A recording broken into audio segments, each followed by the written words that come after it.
ತೆರಿಗೆ ದುಡ್ಡು ಎಲ್ಲಿ ಹೋಗ್ತಾ ಇದೆಯಾ ಅಂತ ಕುಮಾರಸ್ವಾಮಿ ಅವರು ಕೇಳಿದ್ರು. ಅದಕ್ಕೆ ಸಿದ್ದರಾಮಯ್ಯನವರು ಕೆಂಡಾಮಂಡಲರಾಗಿ ನಾವು 4.5 ಲಕ್ಷ ಕೋಟಿ ತೆರಿಗೆಯನ್ನು ಕಟ್ತೀವಿ, ಕೇಂದ್ರ 50ರಿಂದ 60 ಸಾವಿರ ಕೊಡುತ್ತೆ, ಉಳಿದಿದ್ದ ದುಡ್ಡು ಎಲ್ಲರಪ್ಪ ತಗೊಂಡು ಬನ್ನಿ ಅಂತ ಸಿದ್ದರಾಮಯ್ಯನವರು ನೇರವಾಗಿ ಕೇಳಿದ್ದಾರೆ.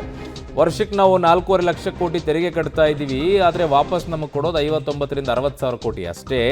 ನಾವು ₹1 ಕೊಟ್ಟರೆ ಅವ್ರನ್ನ ಕೊಡುವಂಥದ್ದು ನಮಗೆ 14 ಪೈಸೆ ಅಷ್ಟೇ, ಉಳಿದಿದ್ದು ಕೇಂದ್ರ ಸರ್ಕಾರ ಇಟ್ಕೊಳ್ಳುತ್ತೆ. ಕುಮಾರಸ್ವಾಮಿ ಹಣವನ್ನು ರಾಜ್ಯಕ್ಕೆ ಕೊಡಿಸ್ಲಿ ಅಂತ ಸಿಎಂ ಟಾಂಗ್ ಕೊಟ್ಟಿದ್ದಾರೆ. ಎಲ್ಲ ಕೊಡೋಕ್ಕಾಗಲ್ಲ, 4.5 ಲಕ್ಷದಲ್ಲಿ ಅಟ್ಲೀಸ್ಟ್ ನಮಗೆ ನ್ಯಾಯಯುತವಾಗಿ ಆದರೂ ಕೊಡಬೇಕು ಕೇಂದ್ರ ಸರ್ಕಾರ. ಅದು ಪ್ರಶ್ನೆ ಸರಿಯಾಗಿದೆ, ಬಟ್ ಎಲ್ಲವನ್ನ ಕೊಡೋಕ್ಕಾಗಲ್ಲ. ಯಾಕಂದರೆ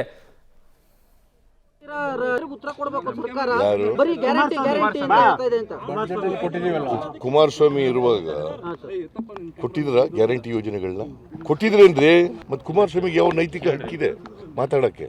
ಬರೀ ಗ್ಯಾರಂಟಿ ಅಂತ ಇದೆ ಸರ್ಕಾರ, ತೆರಿಗೆ ಕೊಟ್ಟಿರೋ ಜನರಿಗೆ ಯಾರು ಹೇಳಿದ್ರು? ಕೇಳ್ರಿ, ಅಲ್ಲಿ ಮಾತಾಡ್ಲಿ ಅವರು ಡೆಲ್ಲಿನಲ್ಲಿ.